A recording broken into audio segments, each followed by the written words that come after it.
সুপ্রভাত। কেমন আছো তোমরা সবাই?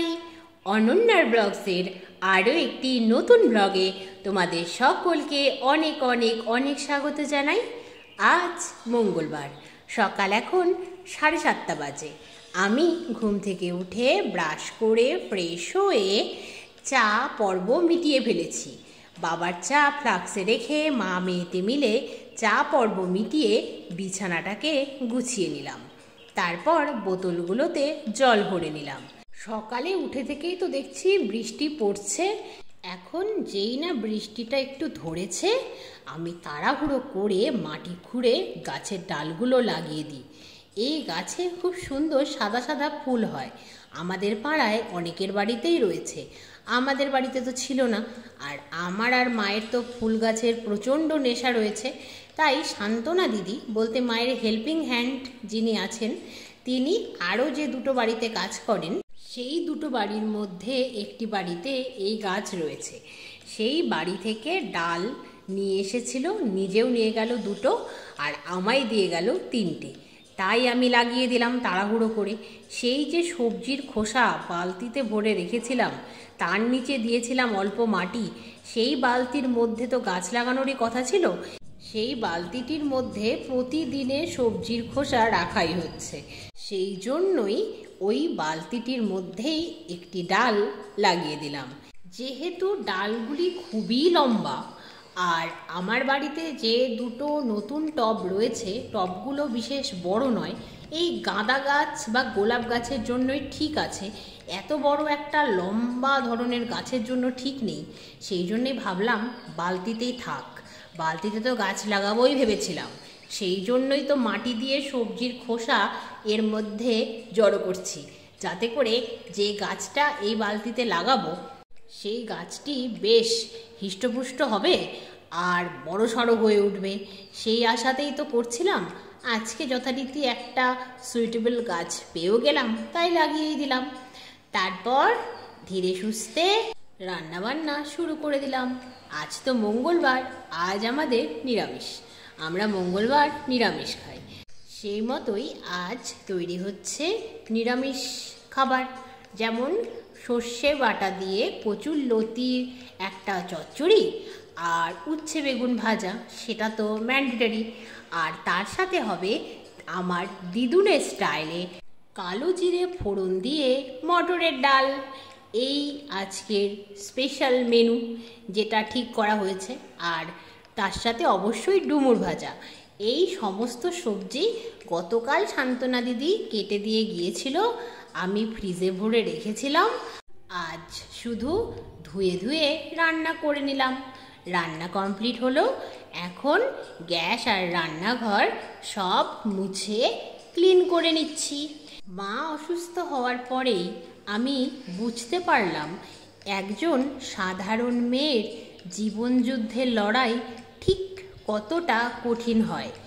আমি আমার মা বাবার একমাত্র সন্তান, সেই জন্য কিনা জানি না, এত বড় হয়ে যাওয়ার পরেও মা ছোট বাচ্চাদের মতো করে আমায় তুলোয় মুড়ে রেখেছিল। রান্না করতাম তখন বলতো সাবধানে কর, হাত পুড়ে যাবে। আর অসাবধানতা বশত যদি কখনো হাত পুড়িয়ে ফেলতাম, তখনই বলতো তাড়াতাড়ি হাতে সিলভারেক্স লাগিয়ে যা, ফ্যান চালিয়ে বসে থাক। আমি বলতাম বাকি যে রান্নাটা রয়ে গেল সেটা কি হবে? তখন বলতো বাকি রান্নাটা আমি দেখে নেব, তুই যা এখান থেকে, আর কিচ্ছু করতে হবে না, পুড়িয়ে ফেললি তো হাতটা, এখন কি হবে ভাবতো। এই সব বলেই আর কাজ করতে দিত না। আর যদি হাতে সিলভারেক্স লাগানোর পরেও ফোসকা পড়তো, তাহলে তো হয়ে গেল, 2-3 দিন আর কোনো কাজই করতে দিত না। ইভেন ভাত খাবার সব নিজে হাতে করে খাইয়ে দিত। সেই মেয়েটা মা অসুস্থ হয়ে যাওয়ার পরে জুতো সেলাই থেকে চণ্ডীপাঠ যেভাবে করে সেই রকম সব করছে। এখন কিন্তু আর হাতও পুড়ছে না, কিছুই হচ্ছে না। হ্যাঁ, এটা সত্যি কথাই, মাঝে মধ্যে হাত পুড়ে যায়, কিন্তু মায়ের চোখের আড়ালে আমি সিলভারেক্স লাগিয়ে নিই। হ্যাঁ, ভগবানের অশেষ দয়ায় ফোসকা পড়েনি। আবার কখনো কখনো কাঁচা লঙ্কা কাটতে গিয়ে বা শুকনো লঙ্কা তেলে ছাড়তে গিয়ে হাতে লেগে হাত, মুখ, চোখ জ্বলেও যায়। তারপরে আমি হ্যান্ড ওয়াশ দিয়ে হাত ধুয়ে ফেলি, মাকে বুঝতেই দেই না। কারণ জানি মা তো কিছু করতে পারবে না, বুঝতে পারলে আরও কষ্ট পাবে। মনে মনে ভাববে, ইস আমার মেয়েটা কি কষ্টই না পাচ্ছে। কারণ মায়ের মন তো। আমার মা অতিরিক্ত আমাকে তুলোয় মুড়ে রেখেছিল বলেই প্রথম কয়েকটা দিন আমার ভীষণ কষ্ট হয়েছিল, এটা সত্যি কথাই। কিন্তু ওই যে বলে মানুষ অভ্যাসের দাস, এখন সব সয়ে গেছে।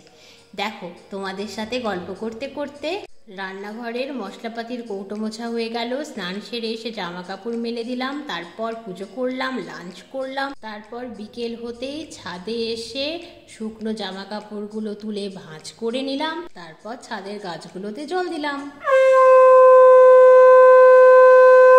তারপর ছাদ থেকে নেমে এলাম। সন্ধে হতেই সন্ধে প্রদীপ দেখালাম। তারপর বানিয়ে ফেললাম সান্ধ্যকালীন চা। সান্ধ্যকালীন চা পর্ব মিটিয়ে কিছুক্ষণ মায়ের সাথে গল্প করছি, এমন সময় বড় মামি আর ছোট মামি এলো মাকে দেখতে। মামিরা চলে গেল। তারপরে বাবার ডিনারের টাইম হলো, বাবাকে ডিনারটা সার্ভ করে দিলাম। তারপর আমাদের ডিনারের টাইম হতেই মা আর মেয়েতে মিলে ডিনারটা সেরে ফেললাম। তারপর রান্নাঘরে যাবতীয় কাজগুলো কমপ্লিট করে ঘরে এলাম। ঘরে এসে বেডটাকেও রেডি করে নিয়েছি, শুধু শুয়ে পড়ার অপেক্ষা। তাহলে আজকের মতো আজকের ব্লগটা এই পর্যন্তই। আবার তোমাদের সঙ্গে দেখা হবে খুব শিগগিরই অন্য একটা নতুন ব্লগে। তোমরা সবাই খুব ভালো থেকো, সুস্থ থেকো, সাবধানে থেকো। আর আজকের ব্লগটা কেমন লাগলো অবশ্যই কমেন্টে জানিও। ভালো লাগলে একটা লাইক করে দিও। আর যদি তোমরা চাও তাহলে অনন্যার ব্লগস চ্যানেলটাকে সাবস্ক্রাইব করে দিও। তোমরা এইভাবেই আমার পাশে থেকো, এইভাবেই আমায় সাপোর্ট করো, আর অনেক অনেক ভালোবাসা দিও। তাহলে আজকের মতো চলি, গুড নাইট, বাই বাই।